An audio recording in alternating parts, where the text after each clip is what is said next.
Okay, just continuing on from the last video, I'm going to show you how I set up this Matinee. First thing is make sure that you have the material instance actor selected, and I'll just start a new Matinee over here, and so it's new Matinee, and then I'll double click on the Matinee to open up the Matinee editor, and I'm going to say add new empty group, and I will call this material color. Now, because I had that material instance actor selected, that will actually be applied to this material color. And if we close out the Matinee editor, you can see that we now have this new group input on the bottom, and plugged into it is material instance actor. Now what I will do is I'll just go inside this bubble here, and I'm going to select this light here and come back into Matinee, and it looks like I deselected it. I'm just going to reselect that, and I am going to say add new empty group. I'm going to call this one light color, and now I'll just check and make sure that that worked. Yes, it did. And so I'll just bring these down a little just to sort of tidy it up. Now with these groups, these lines in the timeline, we can now animate properties in Matinee. So I'm just going to get it as close as I can remember to the other version of Matinee that I created. I'll just turn snapping on and just... that's better. And now under light color, I'm going to add a new color property track, and it will ask me to choose a property, and that's the property that I want to choose is light color. There are 3 that we can choose from, but light color is what I want. And we can, in fact, if I add a keyframe, I'll just tap enter, and we've added a keyframe to the timeline. I can click on this checkbox to show the curves of this this color in the curve editor at the top here. And so if I right click on this, if you've done any Matinee, you know that you can usually set values here.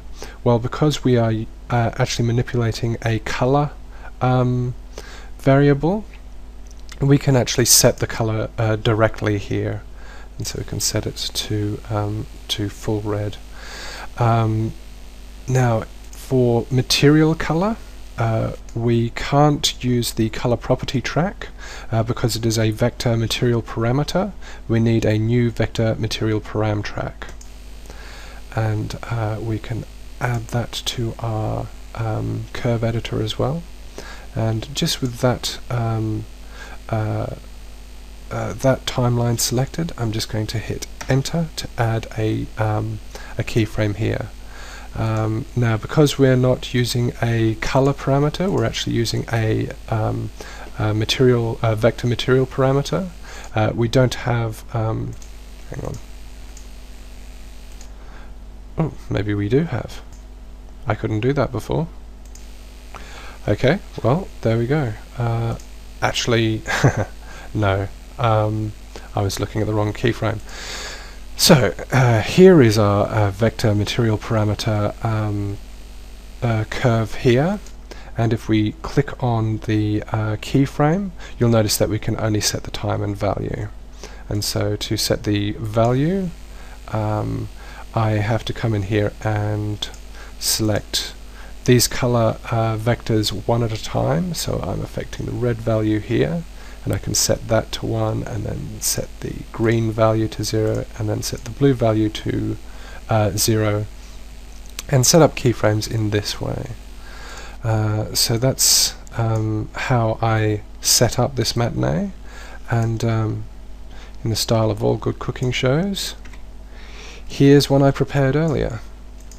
If we have a look in here, and I'll just frame the view to all of our keyframes, you can see that this is our vector material param curves, and we have the red channel at 1 for half a second, and then it dips down to 0 and then comes back up to 1, and the other two channels are at 0.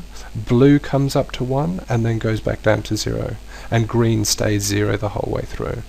And that's basically exactly the same as I have set up for the light color as well. And so we have a light which is red and then goes through purple to blue and then through purple back to red. And so with that done, we made sure that looping was switched back on, and as soon as the level was loaded and visible, and I think that was all I said, yeah, whenever the level is loaded and visible, this matinee starts and it loops. And so that is what results in us having this this texture going from red to blue, and the light also going from red to blue. And they'll match up perfectly every time because they are keyframed that way in Matinee. Now, having shown you all that, I have to say that I'm actually going to take out this changing color property at this point in the map, because I actually want to use this effect for something a bit more special later on. So I'm basically going to stop it from switching color and just turn this into more or less a purple version of this, which will be color coded to indicate that the player must activate this with both characters, the red and the blue character, Bill and Bob. And so next I'll be showing you how to set up a two-person trigger. Now it occurs to me that in order to show you that, I'm going to need two people in order to activate that trigger. And so what we'll need to do is actually load up our old Bill and Bob map, and then copy the Kismet from that and paste it into this new map. So I'll just pause while I open up the old map. Okay, this is pretty familiar territory. This is our old Bill and Bob map, the old stomping grounds. So I'll just come into Kismet, and there's our monstrously huge network for setting up Bill and Bob. All I'm going to do is simply drag a selection around all of this, and I'm going to hit Control C. Now I can load up my new map. And that's it. And in the new map, I'm just going to come into Kismet, zoom out a little bit, and Control V. And there we go. There is all of our Bill and Bob code nicely copied and pasted into the new map. Now if you need to, you can in fact copy anything that you have selected in Kismet into a text document. In fact, I'll just show you that text document, and here it is. And so all of our nodes, all of our sequence events or sequence objects are actually represented in an ASCII format in the clipboard, so we can just paste that into Notepad and save it, and you can apply it to as many levels as you want just by copying and pasting from this text file out of Notepad.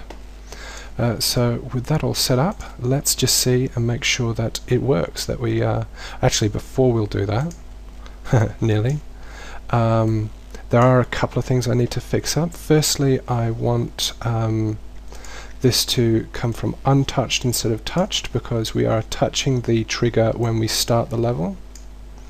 And the other thing is that we need this player start to be reassociated with this object, or this object variable. So with that done, let's see if it works. Here we are, turn around, and there we go, Bill and Bob.